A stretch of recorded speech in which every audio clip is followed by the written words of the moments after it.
चलिए, तो अब बात करते हैं सेक्सुअल रिप्रोडक्शन फ्लावरिंग प्लांट की। तो मैंने इसमें आपको फीमेल रिप्रोडक्टिव ऑर्गन की बात बताऊंगा।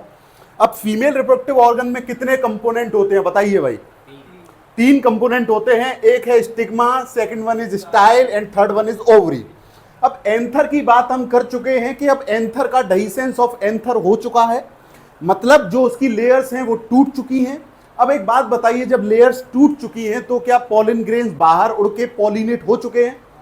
हो चुके हैं। अब एक काम होता है पॉलिन ग्रेन्स का कि इस स्टिग्मा पर आके लैंड हो जाना, तो इसीलिए इसका नाम होता है लैंडिंग प्लेटफॉर्म। क्या नाम होता है स्टूडेंट्स? प्लेटफॉर्म। भाई इस बात को ध्यान से सुनते रहना कि लैंडिंग प्लेटफॉर्म इसका नाम इसीलिए है क्योंकि इसी के पास वो जगह है जहां पर क्या हो सकता है, पॉलिन ग्रेन्स आके बैठ सकते हैं। अब क्या है, यहां ये बैठ के आराम फरमाएंगे? नहीं, आराम नहीं फरमाएंगे सर। अब यहां ये बैठ के ये प्लानिंग करेंगे कि कैसे अंदर जाया जाए, क्योंकि ओवरी नीचे बैठी हुई है और फर्टिलाइजेशन जो है पॉलिन ग्रेन्स का एग के साथ यहीं पे होने वाला है। सबसे जरूरी बात यह है। क्लियर हो गया डाउट? तो इसकी बात तो हम आगे करेंगे, लेकिन बात यह है कि सर जब आपने अगर पॉलिन ग्रेन बना दिया है तो मुझे उस पॉलिन ग्रेन का क्या बता दो, स्ट्रक्चर बता दो, क्योंकि सबसे जरूरी वही है। क्लीन ऑल करके आगे बढ़ते हैं मेरे भाई और बात करेंगे पॉलन ग्रेन की। पहले 1 मिनट में सारा बताऊंगा कि क्या सीन है, फिर आराम आराम से समझाऊंगा, फिर और आराम से समझाऊंगा, फिर 1-2 मिनट का रिवीजन मारेंगे और जो स्ट्रक्चर है पॉलिन ग्रेन का और इसकी जो क्या क्वालिटीज होती हैं, कैसा दिखता है कैसा नहीं दिखता, सारी बातें क्लियर हो जाएंगी और दिमाग में हो जाएगा फोटो स्टेट। देखो पहला पॉइंट जो है, पहला पॉइंट यह है कि इनका जो स्ट्रक्चर है, मतलब इनकी जो शेप है वो इर्रेगुलर कैसी भी हो सकती है। वो ऐसा नहीं है कि बेसिकली वो सर्कुलर शेप के ही होते हैं, लेकिन ऐसा नहीं है कि वो सर्कुलर ही होंगे। कई तरीके के स्ट्रक्चर आपको देखने को मिल सकते हैं पॉलिन ग्रेन के, और आपकी एनसीईआरटी में दिया भी हुआ है, आप देख सकते हैं। इनका आप स्ट्रक्चर देख लीजिए, इनका देख लीजिए और इसका देख लीजिए, आपको तीनों अलग अलग ही नजर आ रहे होंगे। तो अगर मैं ऐसा बोलूं कि इनकी फिक्स ऐसी शेप होती है, नहीं, गलत बात है, वो चेंज होती रहती है, चेंज हो सकती है। अगर दूसरा पॉइंट आता है कि इनका कलर क्या होगा, क्या सिर्फ रेड कलर के होंगे, क्या सिर्फ येलो कलर के होंगे, तो बात यह कि इनका कलर भी कैसा भी हो सकता है, रंग बिरंगे हो सकते हैं। एक प्लांट ऐसा होता है, मैं आपको पढ़ाऊंगा, जब वो पॉलिन ग्रेन को रिलीज करता है तो ऐसा लगता है कि बारिश हो रही है, किसकी, पीले पीले कोई पार्टिकल्स हैं, येलो पार्टिकल्स हैं, तो इसलिए उसको बोलते हैं सल्फर स्प्रिंग। क्योंकि सल्फर जो होता है उसका कलर कैसा होता है सर, येलो कलर का होता है। सल्फर आपकी जो केमिस्ट्री लैब में होता है उसका जो कलर है वो येलो होता है। अब येलो होता है तो जब ऐसा लगता है कि जब पॉलिन रिलीज हो रहे हैं तो लगता है कि पीले कलर की बारिश हो रही है, गुलाल की, तो इसलिए उस फिनोमेना को बोलते हैं सल्फर स्प्रिंग। तो अब यहां पे लिखा भी हुआ है कि pollen grains, the pollen grains represent the male gametophyte. Pollen grain जो है वो मेल गैमीटोफाइट को रिप्रेजेंट करता है। इसका मतलब क्या है, एग कौन से को रिप्रेजेंट कर रहा है, फीमेल गैमीटोफाइट की। अब बात आती है कि सर पॉलिन ग्रेन को आपने बोला कि ये मेल गैमीटोफाइट है, मुझे इसका मतलब बता दीजिए कि क्या होता है मेल। आ गया बात समझ में? गैमीटो मतलब क्या होता है, गैमीटो मतलब होता है गैमीट। क्या होता है, गैमीट। गैमीट मतलब जिसके पास आपका जेनेटिक कॉन्स्टिट्यूशन है, कॉन्स्टिट्यूशन बोल दिया, कॉन्स्टिट्यूट है, सॉरी। आ रही है बात समझ में? जो पूरा का पूरा जो आपकी जेनेटिक्स है वो ये गैमीट लेके चल रहा है अपने साथ। सेकंड बात यहां लिखी हुई है फाइट।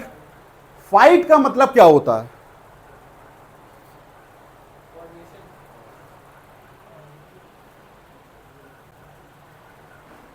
फाइट का मतलब क्या होता है, फाइट का मतलब होता है प्लांट। आपने नाम सुना होगा फाइटोप्लैंक्टन, तो फाइटो मतलब प्लांट, जू प्लैंक्टन तो जू मतलब एनिमल्स। ये कॉन्सेप्ट समझ में आया या नहीं आया? आ गया? एक सेकंड,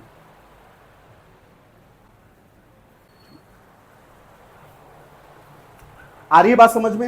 ये कॉन्सेप्ट समझ में आ गया कि अगर आपसे कोई पूछता है कि गैमीटोफाइट मतलब, तो गैमीटो मतलब गैमीट मतलब जिसके पास आपका पूरा का पूरा जेनेटिक कॉन्स्टिट्यूट है, और फाइट मतलब होता है यहां पर प्लांट। और आप बताइए कि हम कौन से ऑर्गेनिज्म की यहां बात कर रहे हैं? प्लांट की बात कर रहे हैं ना, तो इसीलिए पॉलन ग्रेन को बोलते हैं कि ये मेल गैमीटोफाइट है, मतलब एक ऐसा गैमीट जिसके पास उस प्लांट की सारी इंफॉर्मेशन है, फिर उसका इनहेरिटेंस किया जाएगा, हेरिडिटी करी जाएगी। अब दूसरा पॉइंट आपकी एनसीईआरटी में लिखा हुआ है, deposition of yellowish powdery pollen grain, जिसकी मैं बात कर रहा था आपके सामने। On your fingers sprinkle these grains on drop of water. फिर आप ग्लास स्लाइड पे अगर आप उसको लेंगे और माइक्रोस्कोप में आप उसको देखेंगे तो आप इसको अच्छी तरीके से देख पाएंगे। और देखिए फिर यहां लिखा हुआ है कि you will be really amazed at the variety of architecture size. मतलब इनका साइज क्या होगा? क्या फिक्स साइज के होते हैं? नहीं, इनका जो साइज है वो एक फिक्स साइज नहीं है, वो कुछ भी साइज हो सकता है ना, जो कि वेरी करता है सर 25 से 50 माइक्रोमीटर। मैंने नैनोमीटर नहीं बोला, मीटर किलोमीटर नहीं बोला, मैंने है माइक्रोमीटर। तो इस चीज को याद रखिएगा, 25 से 50 माइक्रोमीटर तक जो है इनका साइज हो सकता है। फिर लिखा हुआ है इनकी शेप्स भी वेरी करती हैं। मैंने बताया था आपको कि इनकी शेप आप ऐसे नहीं बोल सकते कि एक ही शेप के हो सकते हैं, इनकी शेप भी वेरी करती है। दूसरी बात, कलर भी जो है वेरी करते हैं, कोई लाल होगा, कोई पीला होगा, कोई काला होगा, कोई गुलाबी होगा। एक है इसमें डिजाइन, इनकी जो डिजाइन है वो भी वेरी करती है, और आपने देख भी लिया है कि ये किस तरीके के हैं। यहां तक अगर किसी को कोई डाउट हो तो बता दो सर। क्लियर है बात?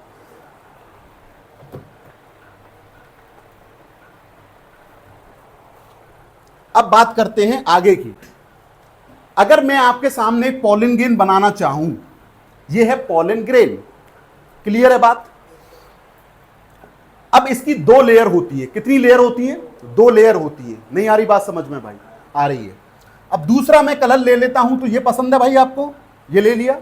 येलो कलर की जो आपको लेयर दिख रही है, ये इंटरनल लेयर है, अंदर वाली लेयर है किसकी? पॉलन ग्रेन की। जोर से बोला करो यार, जब मैं अकेला तुम दोनों के सामने भाई इतनी एनर्जी फील कर रहा हूं, क्योंकि भाई मुझे सब्जेक्ट से प्यार है दोस्त, मैं सही बता रहा हूं आपको। मैं इसी विजन के साथ भाई कि मुझे सब्जेक्ट से प्यार है, मुझे फिजिक्स से प्यार भी है, केमिस्ट्री से भी है, सबसे है, लेकिन इससे जो लगाव है ना, मैं इसको ऐसा समझता हूं। अभी मुझे ऐसा लग रहा है कि पॉलन ग्रेन मेरे पास में है भाई। मैं सही में, मैं चीज़ों को बायोलॉजी में फील करता हूं कि यार ये चीज़ ऐसी दिखती है, ये ऐसा है। तो जब जानोगे ना चीज़ों को, तो सब्जेक्ट से ऑटोमेटिकली प्यार हो जाएगा। और ये होना चाहिए आपको, एक सब्जेक्ट को पढ़ने के लिए भाई आपके पास मोटिव होना चाहिए कि मैं इसको इसीलिए पढ़ रहा हूँ। फिजिक्स को मैं इसलिए नहीं पढ़ रहा हूँ कि मेरे 100 में से 100 आ जाए। फिजिक्स को मैं इसलिए पढ़ रहा हूँ कि ये जो नेचर में फिनोमेना जो मुझे दिखते हैं ना, या जितनी मशीनरी काम करती हुई दिखती है, अरे करती कैसे है, तब है भाई मजा उसको पढ़ने में। आ जाइए, अब ये अंदर वाली जो लेयर है इसका नाम है इंटाइन। क्या नाम है? इंटाइन। बाहर की जो लेयर मैं आपको बना रहा हूं, ये कौन सा कलर है? रेड है कि मरून है, जो भी है। अब आप एक चीज नोटिस करना कि बाहर की लेयर जो है इसका नाम है एक्साइन। क्या नाम है? इंटरनल लेयर में पीले कलर से ही लिखूंगा क्योंकि पीली लेयर मैंने बनाई थी, तो इसका नाम इंटाइन लिख दूं सर? लिख दिया है। कोई डाउट हो तो बोलो भाई। अब आपको एक चीज नोटिस कर रहे होंगे कि सर आपने जो इंटाइन लेयर थी वो तो आपने पूरी बना दी, कंप्लीट बनाई है, पूरा गोलाकार, लेकिन आपने जो बाहर की लेयर थी जिसका नाम आपने एक्साइन बोला था, सर वो आपने थोड़ी सी, मुझे लगता है कि सर आप भूल गए हैं, पूरी बनानी चाहिए थी। ऐसा नहीं, मैं भूला नहीं हूं सर। ये जो लेयर है ना, इसमें थोड़ा सा गैप होता है, एक होल है, ये एक पोर है, ये एक छिद्र है, ये समझे बात को? मतलब यहां हल्का सा खाली स्पेस है। ये जो लेयर है ना, ये पूरी कंप्लीट बनी हुई नहीं है। आ रही है बात समझ में? इस होल को हम बोलते हैं, इस पोर को हम बोलते हैं जर्म पोर। क्या बोलते हैं सर? यहां तक कोई दिक्कत है? अब जर्म पोर क्या करता है, क्या नहीं करता, ये मैं खुद बता दूंगा, टेंशन बाजी बात नहीं है। सबसे पहले बात ये आती है कि सर ये जो एक्साइन लेयर है इसका काम क्या है? और अच्छा, आपको मैं बता चुका हूं कि जितनी भी लेयर्स वगैरह होती हैं उनका बेसिकली काम जो होता है ना, वो प्रोटेक्शन का ही होता है। तो इनका भी काम प्रोटेक्शन का ही है। एग्जाइन का भी, इंटाइन का एक इंपॉर्टेंट और बहुत ही तगड़ा काम है, वो अपन डिस्कस करेंगे। यही पॉलिन ट्यूब बनाती है एक्चुअली। अब बात समझना कि जर्म पोर वाली बात समझ में आई या नहीं आई, कि ये जो छोटा सा होल या पोर दिख रहा है एग्जाइन के एब्सेंस में, यही है जर्म पोर। और इसका यूज क्या है, बहुत बड़ा यूज है। लेकिन एक बात बताइए कि केमिकल से, टेम्परेचर से, हीट से, पीएच से आपको एक पॉलन ग्रेन बचा के रखना पड़ेगा कि नहीं रखना पड़ेगा? भाई जब एक बेबी डेवलप होता है तो उसका टेम्परेचर सारी चीजें हम लोग मेंटेन करके रखते हैं। आ रही बात समझ में? अब इसी तरीके से हमें इस चीज को मेंटेन करना पड़ेगा, क्योंकि यही है जो फर्टिलाइजेशन करेगा वहां जाके। नहीं आ रही बात समझ में आपको? अब फर्टिलाइजेशन करेगा तो अब जर्म पोर का क्या काम है वो अपन आगे देखेंगे। लेकिन एग्जाइन में आपको बता दूं सर, ये जो एग्जाइन है ना, ये बनी हुई होती है स्पोरो पोलेनिन की। क्या है इसका नाम? स्पोरो पोलेनिन। जोर से बोलो मेरे भाई, स्पोरो पोलेनिन। स्पोरो पोलेनिन की बनी हुई है। तो मैं आपको इसका एक फीचर बता दूं, स्पोरो पोलेनिन सर जो होता है ना, ये इतना हार्ड मटेरियल है, ये इतना हार्ड मटेरियल है और रिजिड मटेरियल है, मतलब ताकतवर और कठोर, कि जितना आप टेम्परेचर दे दो कोई दिक्कत ही नहीं आएगी। पीएच कर दो, केमिकल दे दो, कुछ भी, मतलब अगर आप इसको चोट पहुंचाना चाहो, मतलब अगर आप इसकी लेयर्स तोड़ना चाहो, इसको डिग्रेड करना चाहो, अगर इस पॉलन ग्रेन को, तो इसका फादर बैठा हुआ है जो इसको बचाएगा, जिसका नाम है स्पोरो पोलेनिन। और ये एक हार्ड और रिजिड लेयर होती है जिस पे किसी भी तरीके का कोई प्रभाव नहीं पड़ता। यहां तक बात समझ में आ गई हो तो बोलिए, मैं पानी पी लेता हूं और समझ लीजिए 2 मिनट में कि ये जो पूरा स्ट्रक्चर में जितनी बातें मैंने बताई है क्या क्लियर है?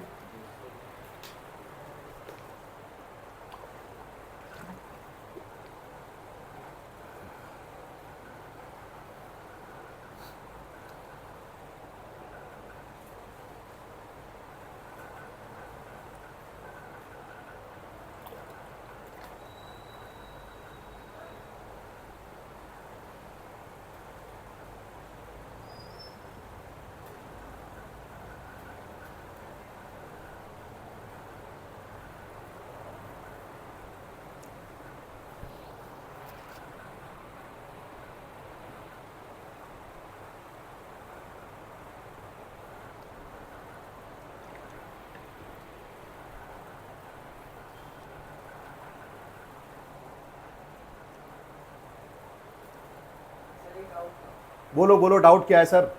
डाउट के लिए खड़े हुए हैं। जो चरण पोर है, हम्म तो वहां से तो कुछ वो मतलब टेम्परेचर वगैरह, क्लाइमेट कंडीशन वो सब आ नहीं, तो इंटाइन का ये बेसिकली काम है भी नहीं। इंटाइन का काम क्या है वो अपन आगे देखेंगे।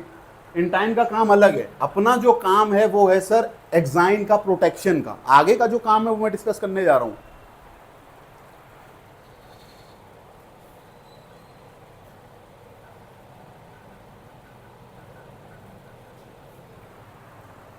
चलें भाई आगे।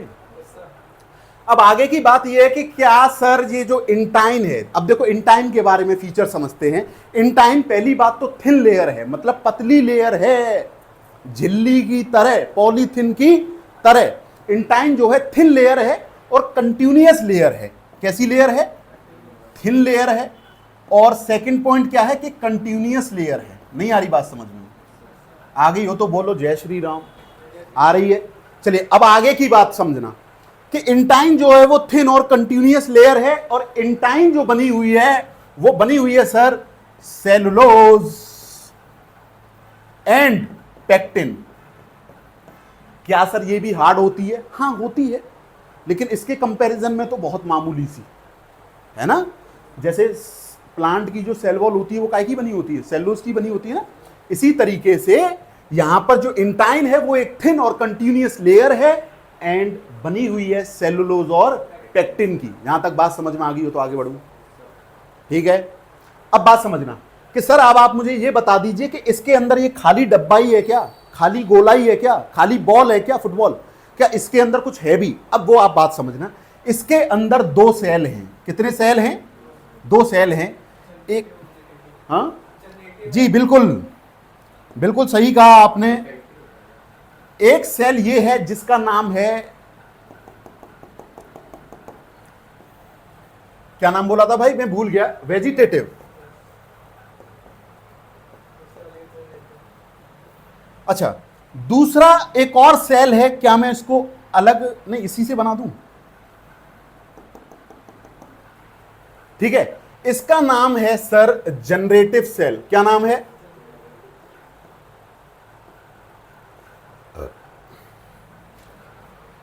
एक है वेजिटेटिव सेल, सेकंड वन है जनरेटिव सेल।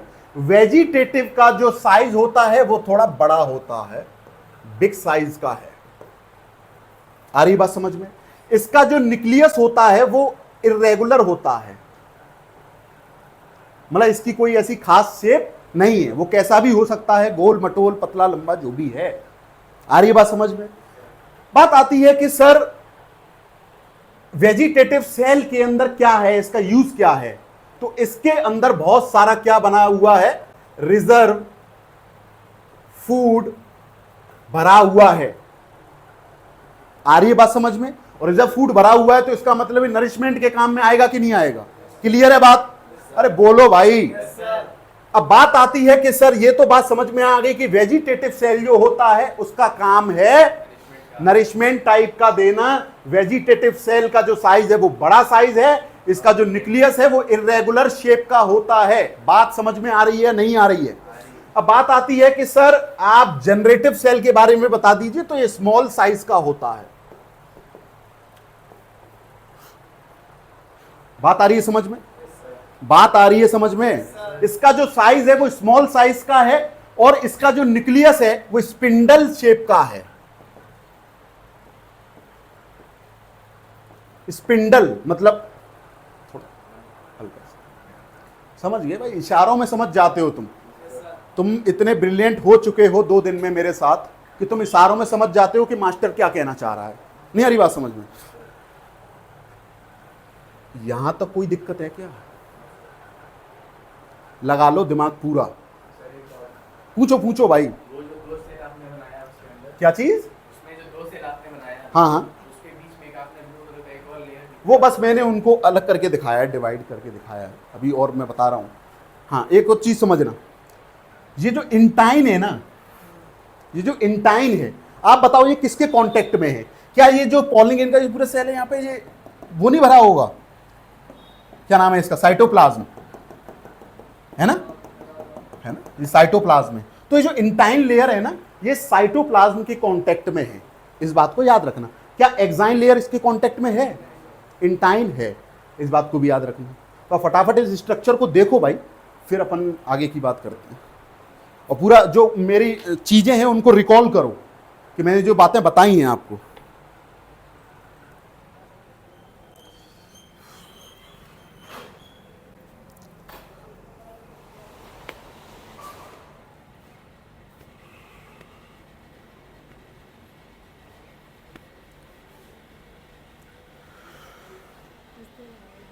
हाँ, अभी चले ये माइक चल रहा है।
चले यार भाई आगे।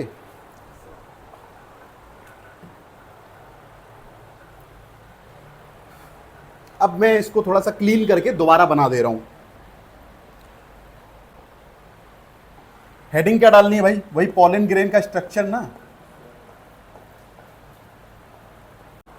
देखो भाई, मैं वही पॉलन ग्रेन का स्ट्रक्चर बना रहा हूं।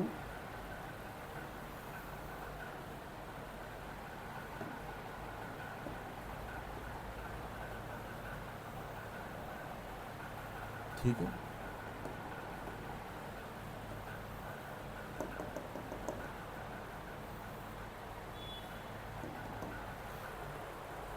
समझ में आ गया ना? ये क्या है? इंटाइन है, ये एक्साइन है, ये वेजिटेटिव सेल है, ये जनरेटिव सेल है, और ये स्पोरोपोलिन की बनी हुई ये थोड़ा सा खाली जगह है, तो ये जम्पोर है। सारी बातें बता दी। अब बात आती है कि सर सारी बातें हो गई, अब क्या किया जाए? अच्छा, ये भी पता लग गया कि इसका न्यूक्लियस कैसा है, इसका न्यूक्लियस कैसा है, इसका साइज कैसा है, सारी बातें बता दी। अब इस पॉलन ग्रेन को एक जगह से, मतलब मेल वाली जगह से फीमेल वाली जगह पे जाना है। भाई फीमेल वाली जगह पे ही जाएगा यार, कहाँ जाएगा फिर? बताओ कहाँ जाए? कहाँ जाए? वही जाएगा ना। तो मैं भी वहीं पहुंचा रहा हूं। अब देखो, अब ये कैसे जाएगा? बस से जाएगा, गाड़ी से, एरोप्लेन से? पॉलिनेटर। पॉलिनेटर मतलब इनका ड्राइवर। वो कौन हो सकता है? वो कोई भी हो सकता है। वो कोई बटरफ्लाई हो सकती है, तितली, वो कोई मधुमक्खी हो सकती है, वो कोई सांप हो सकता है रेंगता हुआ, वो कोई हाथी भी हो सकता है, वो कोई चमगादड़ बैट भी हो सकती है। हो सकते हैं ना भाई? कल सारी बातें कर ली थी, और ये भी बता दिया था कि वो बेचारे क्यों कर रहे हैं इस काम को। रिवॉर्ड मिलता है उनको, मेरे भाई, इनाम मिलता है, खाने पीने को मिलता है, बेचारों को अंडे देने के लिए जगह मिल जाती है रहने वहने को। ये है, फ्री में तो कोई नहीं कर रहा भाई। चलो, अब बात आती है कि इसको पॉलिनेट करिए। तो देखिए 60% एंजियोस्पर्म्स में कितने, कि अगर मैं 100 फूलों की बात करूं, अलग अलग 100 एंजियोस्पर्म्स की बात करूं, तो उनमें से 60 एंजियोस्पर्म के प्लांट या पौधे ऐसे होंगे जो इसी स्टेज पर पॉलिनेट हो जाएंगे। मतलब 2 सेल्ड स्टेज पर पॉलिनेशन उनका हो जाएगा। 2 ही तो सेल हैं, एक वेजिटेटिव और एक जनरेटिव। बाकी 40% एंजियोस्पर्म्स ऐसे होते हैं जिनमें 3 सेल्ड स्टेज पर पॉलिनेशन होता है। आ रही है बात समझ में? तो हाँ बोलो मेरे भाई। 60% मतलब अगर 1000 एंजियोस्पर्म को आप ऑब्जर्व करो तो 600 पौधे उसमें से एंजियोस्पर्म के ऐसे होंगे मेरे भाई, जिसमें ये इसी स्टेज में, जिस स्टेज में डायग्राम दिख रहा है आपको पॉलन ग्रेन का, इसमें वो उड़ता ही चलूं, मतलब उड़ जाता है, चला जाता है एक जगह से। अब चलिए सर, ये बात तो समझ में आ गई कि 60% एंजियोस्पर्म में 2 सेल्ड स्टेज पर पॉलिनेशन हो जाता है। लेकिन सर उनका समझा दीजिए जो बाकी 40% बच रहे हैं, कि कहां से जादू से एक और आ जाएगा क्या? भाई 2 दिख रहे हैं, जादू से कोई एक और सेल आ जाएगा क्या? नहीं। देखिए वेजिटेटिव का तो काम है फूड रिजर्व का, तो वो तो न्यूट्रिशन देगा इस स्ट्रक्चर को। लेकिन जो जनरेटिव है ना, इनमें माइटोटिक डिवीजन होगा। क्या होगा?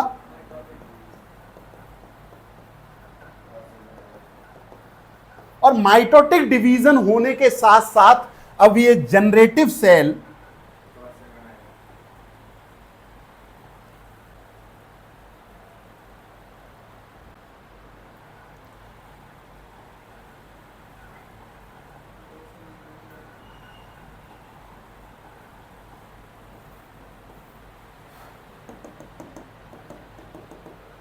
अब ये डिवाइड होके एक की जगह कितने सेल हो गए हैं?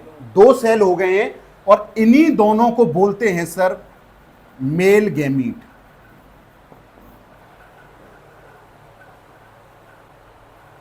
स्पेशली ये मतलब डिवाइड होके जनरेटिव सेल ने माइटोटिक डिवीजन करके इन्होंने क्या बना दिया? मेल गैमीट बना दिया। अब यहां तक किसी को कोई डाउट हो तो भाई बताओ।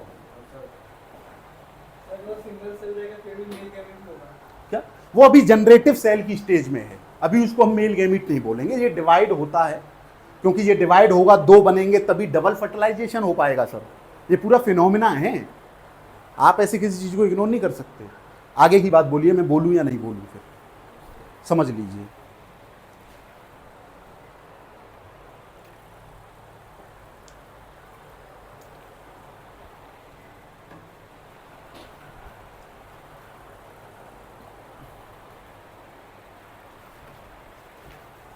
मोबाइल कहाँ गया? मोबाइल, अरे दिमाग देख रहे हो भाई कैसा हो गया है, अजीब सा पढ़ाते हैं तो। ये सब लिखा हुआ है आपकी एनसीईआरटी में ब्रो, समझ रहे हो? ये लिखा हुआ है सब, आप तो बस कॉन्सेप्ट को समझो। यहां आप आए हैं मुझसे मिलने, कॉन्सेप्ट को समझने। स्टार बनना है तो भाई स्टार की तरह काम करना पड़ता है ना। और भाई देखो, गिरते तो सभी लोग हैं जिंदगी में, भाई देखो गिरते तो सभी लोग हैं, लेकिन बात ये है कि गिर के फिर उठ जाना चाहिए। गिर के ऐसे नहीं लेट गए पूरा, भाई ठीक है गिर गए ना एक बार तो अब उठेंगे नहीं। गिरना जरूरी है, लेकिन फिर गिर के उठना भी जरूरी है। भाई आगे की बात कर लें। आगे की बात कुछ भी नहीं है, बहुत सिंपल सी बात है यार। आगे की बात ये है, सुन लो सर। ये जो पॉलन ग्रेन्स हैं, 2 दिन से आप पॉलन ग्रेन्स कर रहे हो यार, इनकी कुछ क्वालिटीज़ पढ़ते हैं, इनके कुछ गलत काम पढ़ते हैं कि ये क्या गलतियां भी हैं इनके अंदर, क्या दिक्कतें कर देते हैं, कुछ डिजीज़ भी कर देते हैं, कुछ एलर्जी भी कर देते हैं। फिर अपन देखते हैं आगे। सर देखिए, पॉलन ग्रेन एक ऐसा पार्टिकल है जो इस एनवायरनमेंट में ही घूमता रहता है, हर जगह। हो सकता है यहाँ भी पॉलन ग्रेन हो, क्या पता मेरी टी शर्ट पे पॉलन ग्रेन चिपके हुए हो, कुछ नहीं कह सकता मैं। और एनवायरनमेंट में तो है ही भाई, हर ऑर्गेनिज्म की बॉडी पे भी कईयों पे चिपके रहते हैं, क्योंकि वो पॉलिनेशन करवाते रहते हैं। अब बात ये है कि सर जो पॉलन ग्रेन होता है, सबसे पहली बात तो एक बार की कहानी सुनाता हूँ आपको। एक चीज़ होती है भाई हिबिस्कस, मतलब पार्थिनियम कैरेट जो होता है, ग्रास, लंबी लंबी घास होती है ना, कहीं भी उगाती है भाई। वो एक वीड है। क्या है? वीड, मतलब अनवांटेड प्लांट, जिसकी कोई हमें ऐसी ज़रूरत नहीं है। बस वो यही है कि आपके खेतों के पास उगाएगा तो वीड है, अनवांटेड प्लांट है। अब भाई वो भी जिंदा, तो वो भी रहना चाहता है, तो उसको भी न्यूट्रिशन चाहिए, उसको भी मिनरल चाहिए, उसको भी पानी चाहिए। तो जो आप चीज़ें अपनी फसल में दे रहे हैं वो उनको और खींच लेगा। अगर उनको खींच लेगा तो आपकी फसल कमजोर हो जाएगी, और वो आपको कुछ देने वाला नहीं है, वो अपना खा पी के निकल लेगा। तो एक बार क्या हुआ कि कहीं एब्रॉड से, मतलब फॉरेन से, विदेश से इंडिया में अनाज आ रहा था, इंपोर्ट हो रहा था। तो भाई उस अनाज के बोरे के साथ साथ ना, वो पार्थिनियम जो कैरेट ग्रास होती है, उसके कुछ पॉलन ग्रेन्स वगैरह कुछ जो है वो इधर आ गए, जो सीड वगैरह होते हैं। और भाई वो यहां पर फिर ग्रो होने लग गए। अब जो ग्रो होने लग गए तो भाई वो बहुत ज्यादा तादाद में ग्रो हो गए यार। तो जब से इंडिया में भी ये सब, तो ये बात आप समझ रहे हैं कि नहीं समझ रहे हैं? अब दिक्कत पता है क्या है? दिक्कत ये है कि ये जो पॉलन ग्रेन्स होते हैं, ये एक तरह एलर्जी बहुत करते हैं। क्या करते हैं? एलर्जी। और एलर्जी मतलब क्या होता है? Excreted response of your body. Allergy means होता है excreted response of your body, मतलब ऐसी चीजें अगर आपकी बॉडी में होने लग जाएं जो जिसे आप पसंद नहीं कर रहे हो, है ना। जैसे क्या होता है कि कई लोगों को बारिश के पानी से एलर्जी होती है यार, कईयों को धूप से एलर्जी होती है ना, कईयों को धुएं से एलर्जी होती है, कईयों को किसी खाने पीने की, जैसे दूध से एलर्जी है, किसी को किसी से एलर्जी है। तो क्या होता है? रैशेस पड़ जाएंगे, चक्कर आने लग जाएंगे, आप स्नीज करोगे, छींकने लग जाओगे, खांसी करने लग जाओगे, आंखों से पानी आने लग जाएगा, आंखें लाल हो जाएंगी। ये सिम्टम्स होते हैं कि नहीं होते हैं भाई?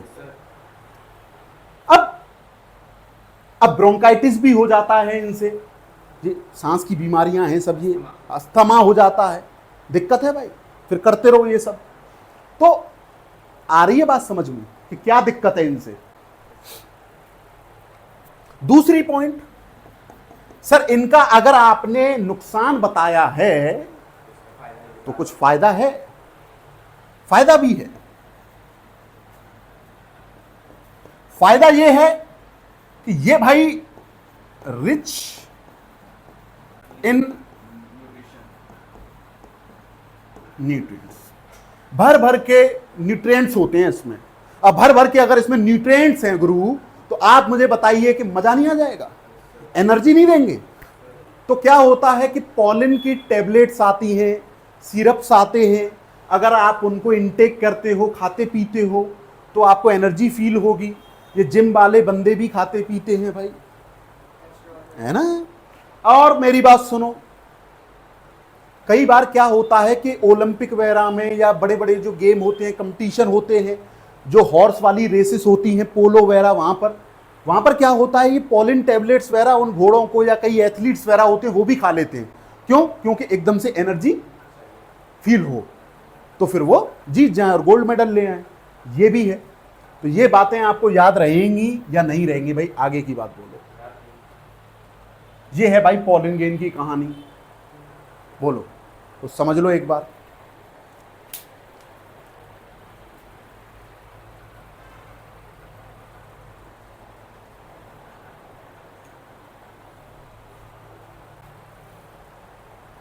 क्लियर है?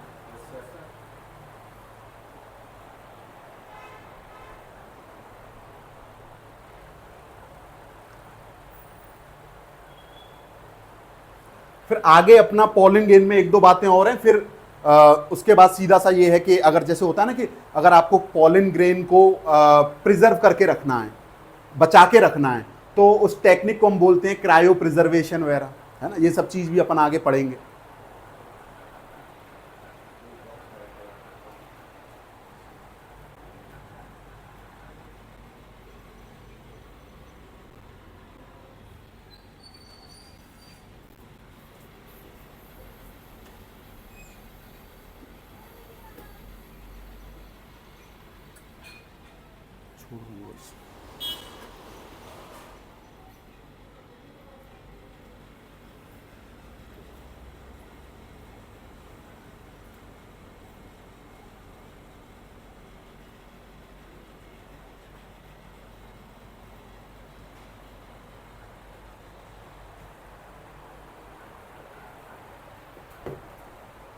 अब ये पॉलिन गेन में एक लास्ट पॉइंट और समझ लीजिए कि देखिए, अगर आपको इनको प्रिजर्व करके रखना है तो आप -196 डिग्री सेल्सियस लिक्विड नाइट्रोजन पर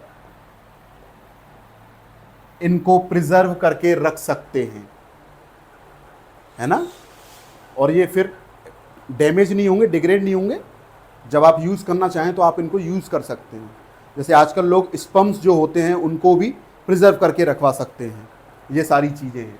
तो देखिए, पॉलिन ग्रेन में जो भी है मैं आपको बता दिया है, ठीक है। वाइबिलिटी की बात और है, वो भी अपन करेंगे, है ना।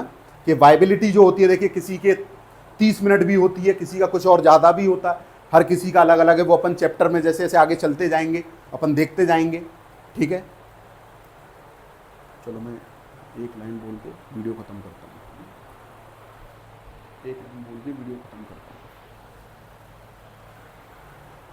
तो स्टूडेंट्स, पार्थियन बायो पर जितने भी ये छोटे छोटे वीडियोस होते हैं कॉन्सेप्ट को लेके, जो बायोलॉजी का कॉन्सेप्ट है, जैसे इस छोटी सी वीडियो में मैंने आपको 20 मिनट में ये पूरा जो पॉलिन गेन का स्ट्रक्चर है वो आपको समझाया, उसकी लेयर्स आपको समझाई हैं, जो भी चीजें हैं कि इंटाइन का क्या काम है, एक्साइन का क्या काम है, स्पोरोपोलिनिन क्या कर रही है, जम्पोर है, वो सारी बातें बताई हैं। और इसके स्ट्रक्चर के साथ साथ जनरेटिव वेजिटेटिव सेल कैसे वो काम कर रहे हैं, मेल गैमीट बन गया, फिर उसके बाद जो पॉलिन गेन